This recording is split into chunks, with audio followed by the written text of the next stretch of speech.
Tout le monde est bienvenu dans cette nouvelle vidéo. Alors, aujourd'hui, nous allons calculer une intégrale double. C'est l'intégrale de 0 à 1, de moins 1 à 1, de racine de x moins y plus 1 dx dy. Alors, comme vous le savez, c'est une intégrale double. C'est un cours qui concerne les étudiants de première ou de deuxième année, du moment où vous arrivez déjà à travailler sur les intégrales doubles. Premièrement, vous savez, en utilisant le théorème de Fibonacci, on arrive directement à préciser l'intégrale de 0 à 1, ça concerne x, donc je vais placer comme ceci l'intégrale de moins 1 à 1, je vais mettre la parenthèse l'intégrale de 0 à 1 de racine de x moins y plus 1 et je vais mettre d de x là et d de y. Donc en gros, je vais d'abord calculer une intégrale qui est par rapport à x. Là, c'est l'intégrale par rapport à x. Dit que si je calcule l'intégrale par rapport à x, y est considéré comme fixe. Prenons, je l'ai appelé I1, donc on aura l'intégrale de 0 à 1, que j'ai appelé I1, de racine x moins y plus 1 dx. Alors, vous voyez, c'est une racine, on ne peut pas directement trouver la primitive, donc je fais un changement de variable.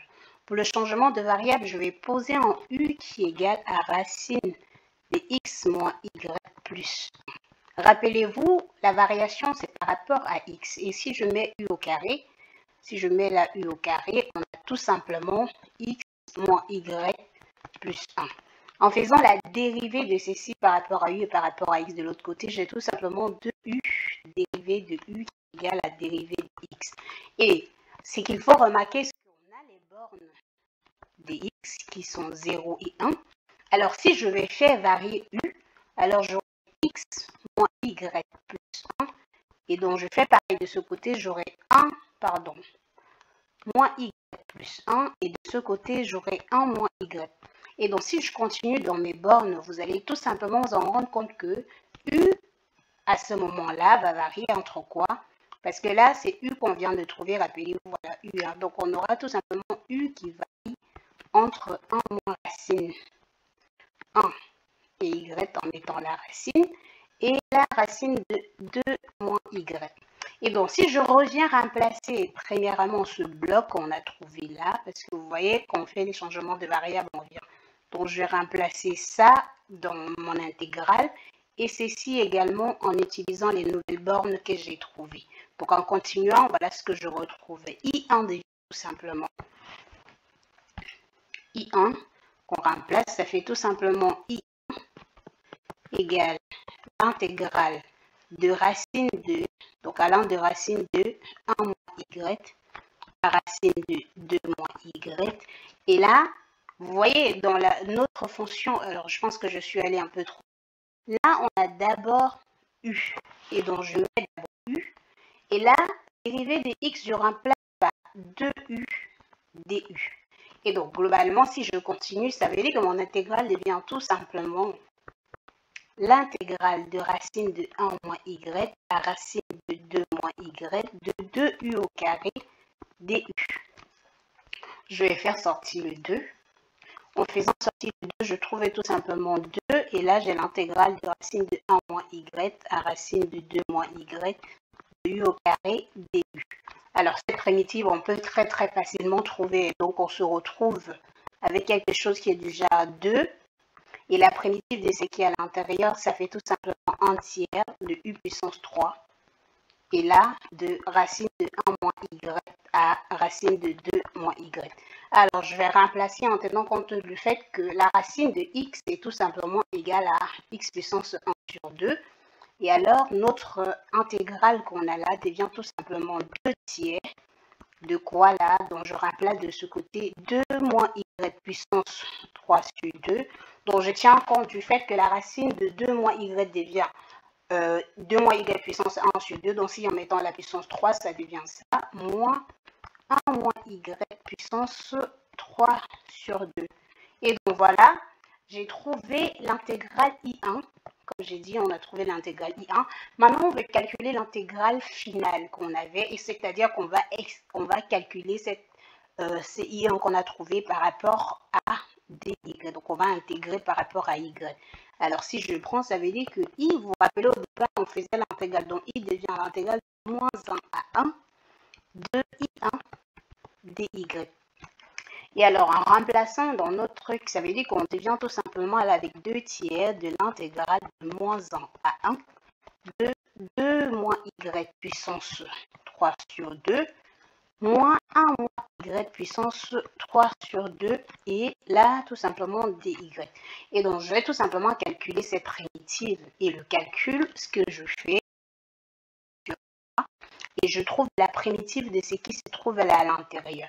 Alors, on est d'accord que si je veux trouver la primitive de cette fonction, j'ai un moins, donc ça fait tout simplement moins 1 divisé par tout le terme qui est là, plus 1, c'est-à-dire 3 sur 2 plus 1, fois 2 moins y puissance 3 sur 2 plus 1.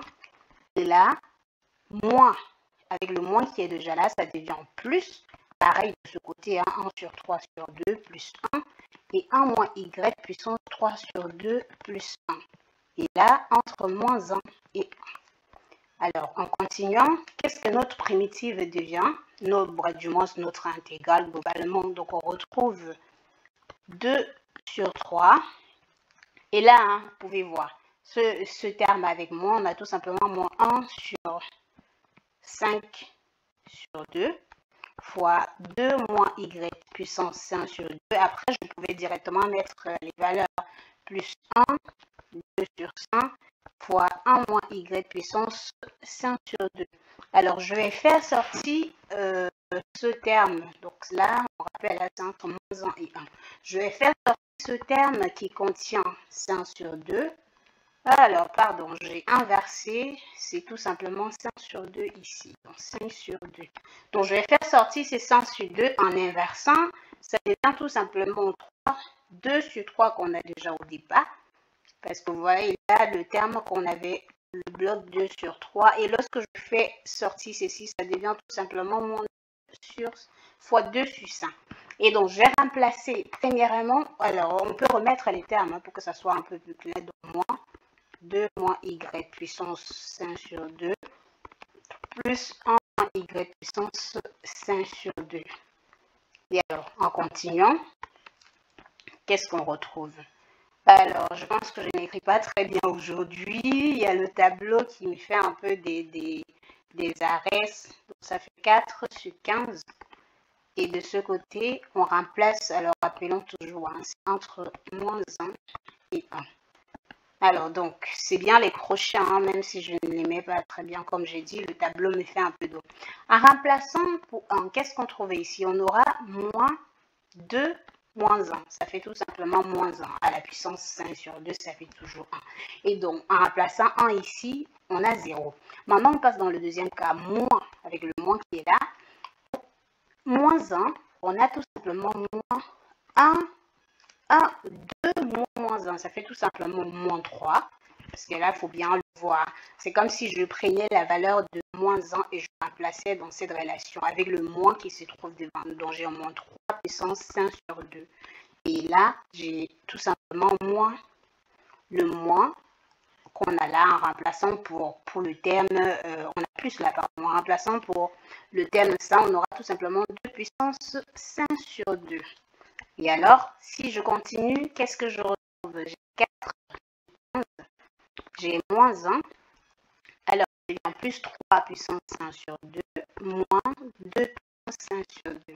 Alors, ici, vous pouvez simplifier, vous pouvez garder cette forme, c'est votre choix, mais c'est toujours préférable de garder des réponses avec des racines, comme ça, c'est plus accessible.